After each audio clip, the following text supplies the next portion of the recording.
તારીખ 22 થી 1 ઓક્ટોબર સુધીની યોજાનારી નવરાત્રિ એટલે કે માં શક્તિની ઉપાસનાના આ તહેવારમાં વડોદરા શહેર પોલીસ સંપૂર્ણપણે સજ્જ થઈ ગઈ છે।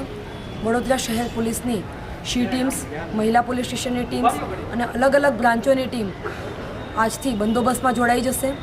વડોદરા શહેર ખાતે જેટલા પણ 700થી વધુ ગરબાઓ થઈ રહ્યા છે અને મોટા ગરબાઓ આ તમામ વેન્યુ ઉપર અમારી શી ટીમની મહિલાઓ અલગ અલગ ડ્રેસમાં ત્યાં બંદોબસ્ત કરશે, જેમાં તેઓ યુનિફોર્મમાં પણ હશે, શી ટીમના ડ્રેસમાં પણ હશે અને સાથે સાથે ટ્રેડિશનલ ડ્રેસમાં પણ ગરબા વેન્યુમાં અલગ અલગ જગ્યાએ ગરબા રમતી પણ બંદોબસ્ત કરતી હશે। જેમાં ગરબાના વેન્યુ ઉપર જે ટપોરી ટાઈપના ઈસમો કે જે અસામાજિક તત્વો છે એના દ્વારા કોઈપણ જાતની કનડગત ન થાય અને મહિલાઓની સુરક્ષા સચવાય એના માટે એમની બાજ નજર રહેશે અને તેઓ કોઈપણ આવો બનાવ ધ્યાનમાં આવશે તો એના વિરુદ્ધમાં કાયદેસરની કાર્યવાહી સુધીના પગલાં થઈ શકે છે, જેથી તમામ ગરબામાં જે જનારું યુથ છે એ ધ્યાન રાખે કે અમારી શી ટીમની બહેનો ત્યાં સતત હાજર હશે।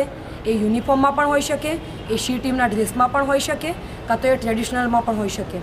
એમની અલગ અલગ ડ્યુટી અલગ અલગ વેન્યુ ઉપર ફાળવી દેવામાં આવી છે। એક દિવસે એ યુનિફોર્મમાં હશે તો બીજા દિવસે ટ્રેડિશનલ ડ્રેસમાં હશે, જેથી મહિલાઓની સુરક્ષા જે છે એ વડોદરા શહેર પોલીસ માટે ખૂબ જ ઇમ્પોર્ટન્ટ છે। સાથે મહિલાઓ, સિનિયર સિટીઝનો અને બાળકોની સુરક્ષાનું પણ ધ્યાનમાં લેવામાં આવે છે અને એમની પણ સુરક્ષાની જવાબદારી અમારા શિરે છે।